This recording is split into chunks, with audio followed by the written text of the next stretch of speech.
اب اگر کوئی چاندی کی اور ہے تو صاف کریں گے تو چاندی بنے گی، سونا تو نہیں بنے گا، اور سونے کی اور ہے صاف کریں گے سونا بنے گا، تو وہ اورس تو اپنی جگہ پر مستقل ہے، ان کو آپ چینج نہیں کر سکتے۔ اسی طرح انسانوں کی افتاد طبع، انسانوں کا مزاج یہ اللہ نے بنایا ہوتا ہے۔ اس کو قرآن مجید میں ایک جگہ شاکلہ کہا گیا ہے، قل کل یعمل علی شاکلتہ۔ شاکلہ کسے کہتے ہیں؟ ہمارے مصری لوگ جو ہوتے ہیں جب کوئی شے ڈھالنی ہوتی ہے تو اس کے لیے پہلے پیٹرن بناتے ہیں، اسے پاٹن کہتے ہیں، پاٹن۔ تو مصری لوگ پاٹن کہتے ہیں کہ جس میں پیٹرن ہے، سانچہ پہلے بناؤ گے تب اس میں اس دھات کو پگھلا کے ڈالو گے تو وہ اس کی شکل اختیار کر لے۔ وہ سانچہ جو ہے ہر شخص کی شخصیت کا سانچہ اللہ نے علیحدہ بنایا ہے۔ موٹی موٹی تقسیمیں یہ ہیں۔ ایک تقسیم وہ ہے کہ جو باصلاحیت لوگ ہوتے ہیں، ایک ہے عام آدمی جس کے اندر کوئی خاص صلاحیت ہے ہی، ان کے بارے میں تو میں کہا کرتا ہوں کہ وہ زندگی نہیں گزارتے بلکہ زندگی انہیں گزارتی ہے۔ ایک تو وہ لوگ، ان کا کوئی ہدف نہیں، کوئی مقصد نہیں، بس کھانا پینا، جو حیوانی تقاضے پورے ہو گئے، دن رات دھندے میں لگے ہوئے، آگے کوئی ہماری زندگی کا کوئی ہدف ہے، کوئی مقصد ہے، کوئی نصب العین ہے، کیا ہے، کوئی ہائر ہے، کوئی آئیڈیالوجی ہے، کوئی آدرش ہے، اس کو ہندی میں آدرش ہے، نصب العین ہے۔ تو یہ تو ہے عوام الناس جو قرآن کی روح سے انسان کی شکل میں حیوان، لہم قلوب لا یفقہون بہا ولہم اعین لا یبصرون بہا ولہم آذان لا یسمعون بہا اولئک کالانعام بل ہم اضل۔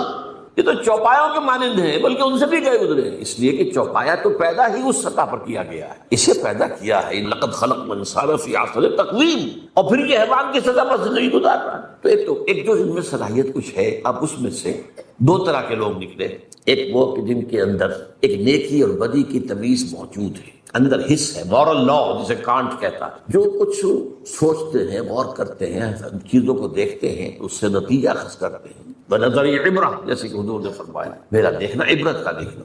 یہ لوگ وہ ہوتے ہیں کہ جو اپنی سلیم الفطرتی کی وجہ سے اور سلیم العقلی کی وجہ سے حقائق کائنات کے قریب پہنچ جاتے، یہ صدیقین ہوتے ہیں۔ یہ وہ لوگ ہوتے ہیں کہ ان کے کانوں میں کسی نبی کی آواز آئے گی تو فوراً لپک کر قبول کریں، نو ہیسیٹیشن واٹس ایور۔ کیوں کہ وہ تو وہی کہہ رہا ہے نبی جو ان کے اپنے دل میں ہے۔ دیکھنا تقریر کی لذت کے جو اس نے کہا، میں نے یہ جانا کہ گویا یہی میرے دل میں تھا، اس نے تو میرے دل کی بات کی۔ ایک وہ لوگ ہوتے ہیں کہ جن کو ان چیزوں سے دلچسپی نہیں ہوتی، کھیل کود، یہ وہ، بھاگ دوڑ، کشتی، شکار، یہ وہ، اس میں لگے ہوئے۔ ان کے اندر کی فطرت کے اوپر ایک کرسٹ آ گیا ہوتا ہے، بہت سخت قسم کا، اوپر چھلکا کہیں کیا کہیں کرسٹ، تو ان حقائق کی طرف توجہ نہیں ہوتی۔ میں نے آپ کو بتایا تھا جدید سائیکالوجی میں پہلی قسم کے لوگ انٹروورٹس کہلاتے ہیں، دوسرے ایکسٹروورٹس کہلاتے ہیں۔ تو ان کو حقائق کی طرف دلچسپی نہیں، بظاہر سے دلچسپی ہے، بس یہ وہ لوگ ہوتے ہیں کہ جن کا یہ کرسٹ کسی جذباتی بات سے پھٹتا ہے۔ جیسے حمزہ کی مثال دی میں نے آپ کو، کنیز نے کہا کہ آج تو ابو جہل نے آپ کے بھتیجے کے ساتھ بہت برا سلوک کیا۔ اب 6 سال گزر گئے تھے، بھتیجے کی بات پر کبھی توجہ ہی نہیں کی، بھتیجا کیا رہا ہے، حالانکہ انتہائی محبوب بھتیجا، انتہائی محبوب۔ بس وہ کہنے کے اوپر گھر میں داخل نہیں ہوئے، سیدھے گئے، کمان ماری ہے دے کر ابو جہل کے سر پر کہ تم نے میرے بھتیجے کے ساتھ یہ سلوک کیا، اور فوراً کہا اچھا میں اس پر ایمان لایا، آؤ کرو مقابلہ۔ یہ اسلام کی کیفیت تھی، یہ حضرت عمر کی تھی۔ انہوں نے اپنی بہن میں جو عظیمت دیکھی کہ عمر چاہے ہمیں ہلاک کر دو، اب ہم اس دین کو چھوڑنے والے نہیں، چونک کر کھڑا ہو گیا۔ عمر یہ کیا ہے، یہ صنف ناسک میں یہ عظیمت۔ تو یہ تو ہم گفتگو کر چکے ہیں، آج میں ایک اور اعتبار سے بات کر رہا ہوں۔ وہ یہ جو آیات میں نے آج پڑھی ہیں، ان میں انسانیت شناسی کا ایک اور پہلو سامنے آ رہا ہے، انسانوں کی شخصیتوں کی مختلف افتاد۔ اس میں خاص طور پر ذکر کروں گا، مولانا مودودی نے اپنے تفہیم القرآن کے مقدمے میں بڑی اہم بات کہی، بہت اہم بات کہی، کہ قرآن مجید ایسی کتاب نہیں ہے جسے کوئی شخص اپنے اسٹڈی روم میں یا ڈرائنگ روم میں آرام سے بیٹھا ہوا وہ پڑھتا رہے، سمجھتا رہے، ڈکشنری دیکھ لی، یہ دیکھ لیا۔ یہ مینول آف ریولوشن ہے، یہ انقلاب کا لائحہ عمل ہے۔ جب تک آپ اس انقلابی عمل میں شامل نہیں ہوں گے، اس کی اصل حقیقت آپ پر منکشف ہی نہیں ہوگی۔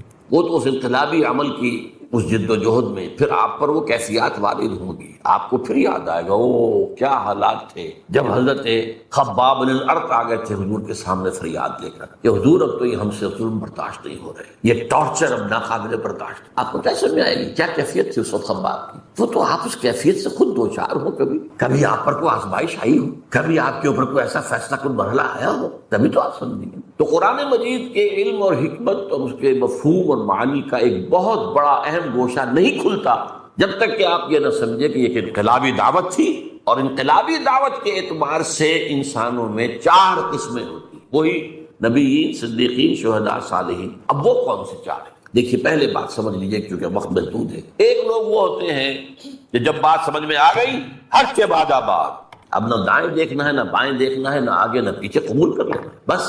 یعنی وہ لوگ جن میں ہمت ہے، کردار کی طاقت ہے، حوصلہ، مثابرت ہے، مقاومت ہے. ایک وہ لوگ یہ نہیں دیکھتے کوئی اور بھی چل رہا ہے کہ نہیں چل رہا، وہ چلے تو چلے، نہیں چلے مجھے تو چلنا، مجھ پر تو حق باتیں ہوگی، بات ختم ہوگی. اب کوئی مفاد، کوئی چودراہٹ، کوئی حیثیت، اس کو نہ اندیشہ پہنچ جائے، اس کو نہ خطرہ ہو جائے. جیسے وہ نجران کے عیسائیوں کا وفد آیا تھا تو دو بھائی تھے ٹاپ کے، ان کے بڑے اسقف، تو وہ جب حضور نے مباہلے کا چیلنج دیا تو پھر بھاگ گئے، رات کو رات چلے گئے، ورنہ 70 افراد کا نجران کا وفد آیا تھا. واپسی پر ایک بھائی، چھوٹے بھائی کے گھوڑے نے ٹھوکر کھائی، اس نے کہا اسلام ہلاک ہو جائے وہ دور والا. بڑے نے کہا یہ دور والا تم نے کسے کہا ہے؟ اب محمد کو. معاذ اللہ مت کہنا، یہ وہ تو نبی ہے. نے کہا پھر نبی ہے تو مانا کیوں نہیں تم نے؟ کہنے لگے دیکھو ہمیں کیسر روم نے بڑی سہولتیں دے رکھی، بڑی مراعات دے رکھی، ہماری بڑی حیثیت، اگر ہم اس کو مان لیں گے تو گئے ہم تو. اب یہ انداز اور ہے. ایک میں جو بتا رہا ہوں وہ کیا ہے کہ بات دل میں اتر گئی، حق نے، دل نے گواہی دے دی کہ حق ہے. اب کوئی دائیں بائیں دیکھنا نہیں، کوئی اور ہے کہ نہیں ہے، کوئی چل رہا ہے نہیں چل رہا ہے، کیا امکانات ہیں، کیا کوئی حساب کتاب کر کے کیا امکانات ہیں، کامیابی کے کتنے فیصد امکان، کچھ نہیں. حق ہے اور حق کا یہ حق ہے کہ اسے قبول کیا جائے. اور پھر ہر سے بعد آباد، یہ ہر سے بعد آباد جو کہتے ہیں کیا ہے، یہ اصل ایک شعر ہے. ہر سے بعد آباد ماں کشتی درا بنداختے، ہم نے تو کشتی ڈال دی ہے، اب یہ کشتی ڈوبے گی تو ہم بھی ڈوبیں گے، یہ تیرے گی تو ہم تیریں گے. Total identification with a cause, کسی مقصد کے لیے، کسی نصب العین کے لیے، ٹوٹل آئیڈینٹیفیکیشن. یہ ایک طرح کے. پھر دوسرے نمبر پر آتے ہیں جو حق سمجھ میں تو آ گیا، ویسے بھی ہمت میں بھی کچھ کبھی زیادہ نہیں، لیکن وہ دیکھتے ذرا کچھ اور بھی لوگ چلیں، کچھ ابھی تو یہ راستہ ہی پتہ نہیں کیسا آگے آنے والا ہے. اچھا دو چار آدمی آگے چلتے نظر آئے تو حوصلہ ہو جاتا ہے کہ چل رہے ہیں اور بھی چل رہے ہیں. جیسے آپ کہتے ہیں انچارٹرڈ سیز، ایسے بھی سمندر ہوتے ہیں جن کے بارے میں پتہ نہیں ہوتا ادھر چٹانیں ہیں کیا ہے، وہ تو جو بنے ہوئے ہوتے ہیں ان کے نقشے، اسی کے مطابق جہاز چلتے ہیں، ادھر ادھر تو نہیں جائیں گے. کیا پتا زیر زمین جو ہے چٹانیں تو بھاگے، کیا ہے، کیا ہوگا، کیسے ہوگا، کچھ پتہ نہیں ہے. تو یہ لوگ ذرا جھجکتے ہیں، کھڑے رہے سوچتے. لیکن جب یہ السابقون الاولون جب پیش قدمی کر کے آگے بڑھ جاتے ہیں، اب ان کی بھی ہمت جو ہے آتی، بھائی ٹھیک ہے انہوں نے چھلانگ لگا دی، ہم بھی لگا دی. لیکن ہوتے خلوص کے ساتھ، ان میں تھوڑی سی تاخیر تو ہو جاتی ہے، تھوڑا سا دائیں بائیں کی سوچ تو ہے، کچھ اور بھی ہوں، میرے دائیں بھی کوئی چلنے والا ہو، بائیں بھی چلنے والا ہو. جیسے جنگ میں آپ کو معلوم ہے ہمیشہ دیکھا جاتا ہے میرے دائیں بائیں کون ہے، یہ دائیں بائیں بھی مضبوط ہے کہ نہیں ہے، کمزور آدمی کھڑا ہو. اس حوالے سے یہ ہیں وہ لوگ کہ جو پیروی کرتے ہیں ان اگلوں کی. ایک ہے حق کی پیروی، آگے کوئی نہیں نظر آ رہا لیکن حق ہے، قبول کیا بس. تو ان کو کہا والسابقون الاولون من المہاجرین والانصار، پہلے پہل سبقت کرنے والے مہاجرین اور انصار. اب اس میں دیکھیے زمانی اعتبار سے تو 10 سال کا فرق ہے. انصار میں پہلا مسلمان بھی جو ہے وہ مکے کے پہلے مسلمان کے 10 سال بعد ایمان لائے، دعوت نہیں پہنچی تھی. وہ تو جو عام الحزن ہے 10واں سال حضور کا جب بعثت کے بعد، اس کے بعد جو ہے وہ 7 آدمی خزرج کے ایمان لائے ہیں. پھر وہاں پر لیکن پھر وہاں پر یہ دعوت جو ہے جنگل کی آگ کی طرح پھیل گئی.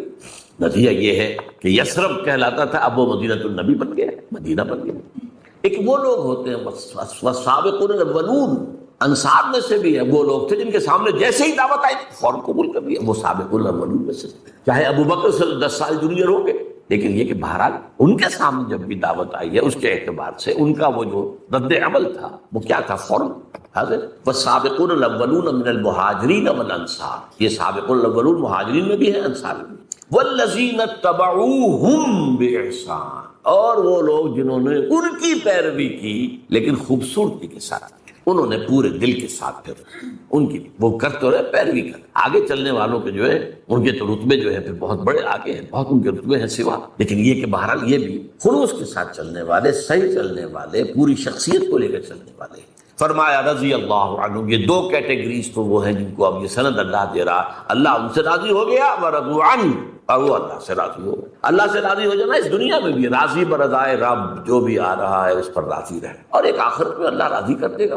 رضی اللہ عنہم وارضاہم اجمعین، اللہ تعالیٰ ان سے راضی ہو جائے، انہیں راضی کر دے قیامت کے دن. رضی اللہ عنہ ورضوا عنہ وعد لهم جنات تجری من تحتها الانہار خالدین فیہا ابدا، اور ان کے لیے اس نے ایسے باغات تیار کیے ہیں جن کے نیچے نہریں بہتی ہوں گی، جن میں وہ ہمیشہ ہمیشہ رہیں گے ذالک الفوز العظیم، یہ بہت بڑی کامیابی۔ اب اگر اس وقت آپ کے دل سے دعا نہ نکلے تو یہ بڑی بدنصیبی ہوگی۔ اللہم ربنا اجعلنا منہم، اے اللہ ہمیں بھی اس مقدس گروہ میں شامل ہونے کی توفیق، کہ جیسے ہی حق واضح ہو جائے فوراً قبول کریں، پھر کوئی پس و پیش نہ ہو، پھر جسے آپ کہتے ہیں ڈریگنگ آف دی فیٹ یہ نہ ہو۔ اب تیسری بات آئی، وَمِمَّنْ حَوْلَكُمْ مِنَ الْأَعْرَابِ مُنَافِقُونَ، ارے مسلمانوں تمہارے ارد گرد جو لوگ ہیں اعراب ان میں منافق ہیں، من اہل المدینہ، اور مدینے والوں میں بھی ہیں۔ نفاق کا مرض جو ہے اعراب میں زیادہ تھا، اس لیے کہ ان کو حضور کی تربیت اور تزکیے سے اتنا فائدہ اور تعلیم سے تو نہیں پہنچتا تھا، وہ تو کبھی آ گئے دیکھ لیا حضور۔ مدینے والے تو مسلسل حضور کی تعلیم، تربیت، تزکیہ اس سے مستفید ہوتے، لہذا الاعراب اشد نفاق، یہ قرآن اسی صورت میں ہے۔ نفاق کا مرض شدید ترین جو تھا وہ اعراب میں تھا۔ یہاں بھی فرمایا وَمِمَّنْ حَوْلَكُمْ مِنَ الْأَعْرَابِ مُنَافِقُونَ وَمِنْ أَهْلِ الْمَدِينَ، اہل مدینہ میں بھی موجود، مَرَدُوا عَلَى النِّفَاقِ، یہ نفاق پر اڑ گئے ہیں۔ یہاں ذرا سی بات سمجھ لیجئے، پہلے تو وہ بنیادی فرق شخصیت کا کیا ہے۔ عام لوگ یہ سمجھتے ہیں کہ شاید منافق ہوئی ہوتا ہے یا دھوکہ دینے کے لیے مان لایا، نہیں، وہ منافق نہیں ہوتا۔ اصل میں ایک ہے ذوف ایمان، اس پر بات ہم بعد میں کریں گے، چوتھی کیٹیگری بعد میں آ رہی ہے۔ ذوف ایمان کا بھی نتیجہ نکلتا ہے بد عملی یا بے عملی یا کم عملی، اچھے کام بھی کیے برے بھی کیے۔ ایک یہ ہوتا ہے کہ ایک شخص نے حق کو قبول کیا اور کھلے دل سے کیا، فیس ویلیو پر قبول کیا کہ ہاں یہ صحیح ہے، لیکن اب اگر مرحلہ آ گیا کو قربانی کا مطالبہ تو چھٹک گئے۔ جان عزیز ہے، مال عزیز ہے، ان میں وہ ہمت نہیں ہے، وہ قطعیت نہیں ہے، وہ ہر چے بالا باغ والی بات نہیں، بلکہ دیکھ بھال کے دائیں دیکھو بائیں دیکھو بھائی، اپنے نفع نقصان کو بھی پہنچا لو، خطرات سے بھی بچو، جان بچاؤ، چلو چلو چلو، لیکن بچ بچ کے چلو، بچ بچ کے چلو۔ اس کا بڑا خوبصورت نقشہ سورہ حج میں کھینچا ہے، وَمِنَ النَّاسِ مَن يَعْبُدُ اللَّهَ عَلَى حَرْفٍ، لوگوں میں سے ایسے بھی ہیں جو کنارے کنارے اللہ کی بندگی کرنا چاہتے، مجھدار میں نہ جانا، بچ کر چلو۔ ایک وہ ہے تو بچا بچا کے نہ رکھ سے، تیرا آئینہ ہے وہ آئینہ کہ شکست ہو تو عزیز تر ہے نگاہ آئینہ ساز میں۔ اب یہاں سے اصل میں اس کو قرآن کہتا ہے مرض، بیماری۔ نفاق کے پھر مراحل ہے۔ پہلا مرحلہ تو کیا ہوتا ہے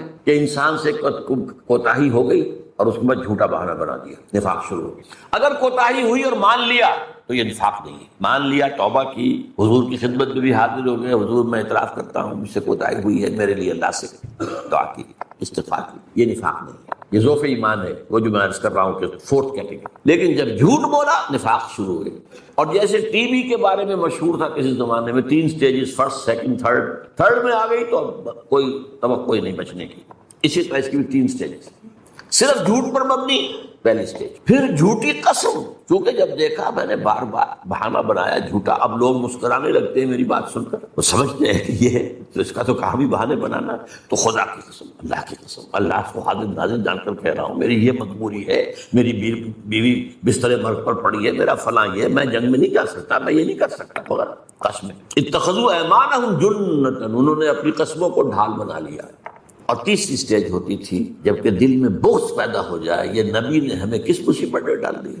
ایک صاحب ایمان سابقون الاولون وہ کہتے تھے نبی کا احسان تو ہم اتار ہی نہیں سکتے، انہوں نے ہمیں سیدھا راستہ دکھایا، وہ تو ہمارے محسن ہے، محسن حسن۔ اب یہ کیا کہتے تھے، ہمیں کس مصیبت میں ڈال دیا اس محمد نے آ کر صلی اللہ، خطرے ہی خطرے۔ اور وہ ان لوگوں کے بارے میں کہتے تھے یہ بے وقوف ہیں، فینیٹکس ہیں، آج کا لفظ فینیٹکس، یہ پاگل ہیں۔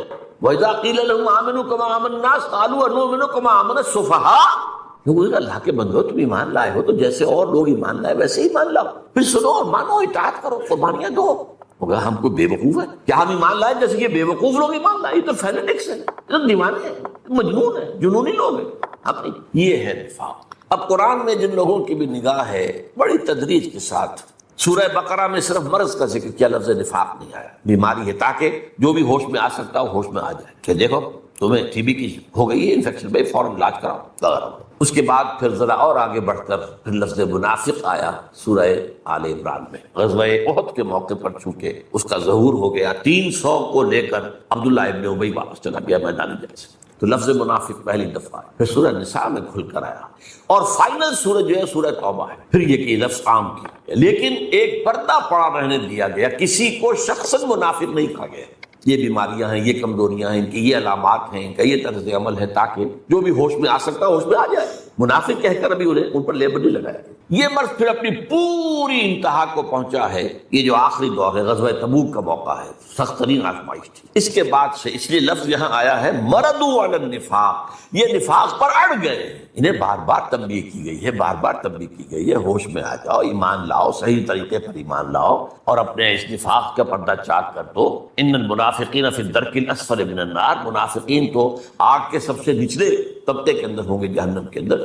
ہر طرح کی جس کو کہا جا سکے تعلیم اور ترغیب اس کے حوالے سے، لیکن جب لا علاج ہو گئے اور تھرڈ سٹیج کو پہنچ گئے، اب اس وقت 4 کام کیے حضور نے جو پہلے کبھی نہیں کیے۔ غزوہ تبوک سے واپسی پر سب سے پہلے آپ نے وہ مسجد زرار کے نام سے جو انہوں نے اڈا بنایا تھا اپنا، اسے جا کر آگ لگا دی۔ اس سے پہلے حضور نے ایک مصلحت کو سامنے رکھا کہ یہ منافقین اوس اور خزرج میں سے ہیں، کوئی قبائلی عصبیت بھڑک اٹھتی ہے کہ ان کے خلاف اگر ہم نے کوئی کام کیا۔ ابھی وہ قبائلی عصبیت لوگوں کے دلوں سے بالکل نکلی نہیں ہے۔ جو سردار تھا منافقین کا ابی، عبداللہ ابن ابی، وہ خزرج کا سردار تھا اور اسے بادشاہ بنانے کا فیصلہ ہو گیا تھا، تاج تیار ہو چکا تھا سونے کا، آج کوشش باقی تھی کہ حضور تشریف لے، بے تاج بادشاہ آ گیا تو اس کا سارے خواب درہم برہم ہو گئے۔ تو بدترین منافق وہی تھا، اسے بھی کبھی منافق نہیں کہا، اس کے بھی جنازے کی نماز پڑھا دی، بلکہ اس کے لیے اپنا کرتا بھی دے دیا، اس لیے کہ اس کا بیٹا جو تھا عبداللہ ابن ابی، وہ بہت نیک صالح نوجوان تھا۔ وہ آیا ہے کہ میرے والد کا انتقال ہو گیا، حضور اپنا کرتا عنایت فرما دیں، میں اس میں اس کو کفن دے دیتا۔ آپ نے کرتا دے دیا۔ حضرت عمر نے کہا ابھی کیا کر رہے ہیں اس منافقین کے سردار کو؟ فرمایا عمر میرا کرتا اس کو اللہ کے عذاب سے نہیں بچا سکتا۔ ہم پتہ نہیں کیا کیا چیزیں تبرک بنا کر اپنے پاس رکھتے ہیں، یہ تبرک میرے ساتھ میرے کفن میں رکھ دیتے، حضور کے کرتے سے زیادہ تبرک والی شے کو ہو سکتی تھی۔ فرمایا میرا کرتا اسے عذاب سے نہیں بچا سکتا۔ 12 پہلا کام آپ نے یہ کیا، اڈا ان کا جا کے جلا دیا، حالانکہ ایک اشتعال مسجد جلا دی، مسجد ہو سکتا تھا کہ نہیں تھا، نام تو مسجد تھا نا مسجد، لیکن تھا وہ اڈا منافق۔ دوسرا کام یہ کیا کہ آپ نے پردہ چاک کر دیا۔ حضرت عمر کی روایت ہے رضی اللہ تعالی عنہ کہ جمعے میں آپ نے ممبر سے کہا فلاں ابن فلاں نکل جاؤ تم منافق ہو، فلاں ابن فلاں نکل جاؤ ہماری مسجد سے تم منافق ہو۔ 36 انسانوں کو آپ نے اس طرح کر۔ تیسری بات یہ کی گئی قرآن مجید اسی سورۃ توبہ میں فرمایا گیا کہ اب آپ آئندہ ان میں سے کسی کی نماز جنازہ نہیں پڑھیں گے اور نہ کسی کی قبر پر کھڑے ہو۔ اب اور وہ چیز کر دی جس کو میں نے بعد میں پڑھا، 2 آیتیں ہیں۔ منافقین کا ایک طرز عمل یہ ہوتا تھا کہ اگر تم جہاد کا قتال کا معاملہ آیا ہے، یہ ہم سے چندہ لے لیجیے، ہم انفاق کرنے کو حاضر ہیں، اور حضور قبول کر دیا کرتے تھے۔ اب وہ بھی بند کیا گیا، کہہ دیا گیا انفقوا طوعا او کرہا، اے نبی منافقین سے کہہ دیں چاہے خوش دلی سے خرچ کرو، انفاق کرو، چاہے مجبوری کو، لن یتقبل منکم، اب یہ قبول نہیں کیا جائے گا، ان کے کوئی چندہ، ان کا کوئی ڈونیشن، ان کا کوئی جو ہے صدقہ آپ نہ لیجیے۔ انکم کنتم قوما فاسقین، تم یقیناً فاسق لوگ ہو۔ وما منعهم ان تقبل منهم نفقاتهم الا انهم كفروا بالله، اور نہیں محروم کیا انہیں اس بات سے کہ ان کے نفقات، ان کا انفاق قبول کیا جاتا، مگر اس نے کہ وہ اللہ سے کفر کر چکے ہیں۔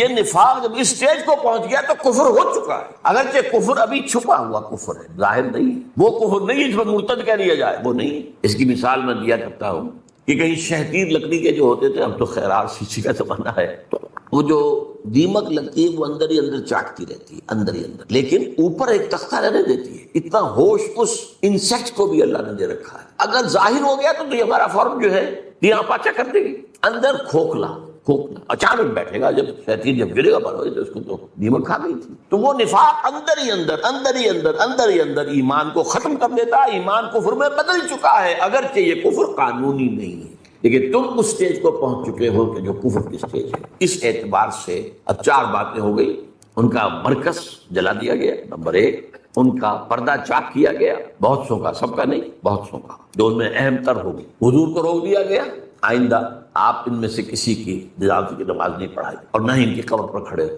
اور ان کا کوئی صدقہ، کوئی انفاق قبول نہیں۔ یہ ہو گیا تیسری جو کیٹیگری تھی۔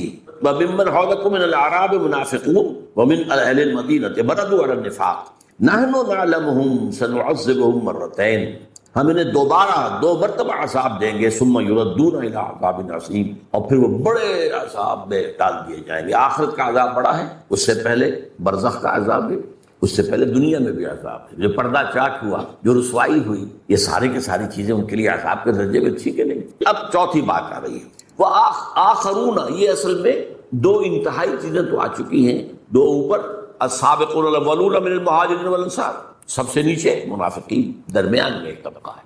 وآخرون اعترفوا بذنوبہم، اور کچھ لوگ وہ ہیں جو اپنے گناہوں کا اعتراف کرتے ہیں، اپنی کوتاہی کا۔ جب حضور واپس آئے ہیں اور آپ نے جواب طلبی کی ہے، کیونکہ اس لیے کہ غزوہ تبوک میں نفیر عام تھی، ہر صاحب ایمان کے لیے جانا لازم، اس سے پہلے کبھی نہیں تھی، چوائس پر ہوتا تھا، جانا چاہیں جائیں، نہیں جانا درجے ہیں جانے والوں کے، لیکن یہاں نفیر عام، لہذا واپسی پر آپ نے جواب طلبی کی، تم کیوں نہیں گئے، تم کیوں نہیں آئے؟ اب منافق قسم کھاتا تھا، جھوٹ بولتا تھا، حضور کہتا ٹھیک ہے، قرآن مجید نے بھی کہا دفع کیجیے انہیں، اعرض عنہم، اعراض کیجیے۔ آپ کو پتا تھا کہ جھوٹ بول رہا ہے، آپ سے کہیں چھپی ہونے والی بات تھی؟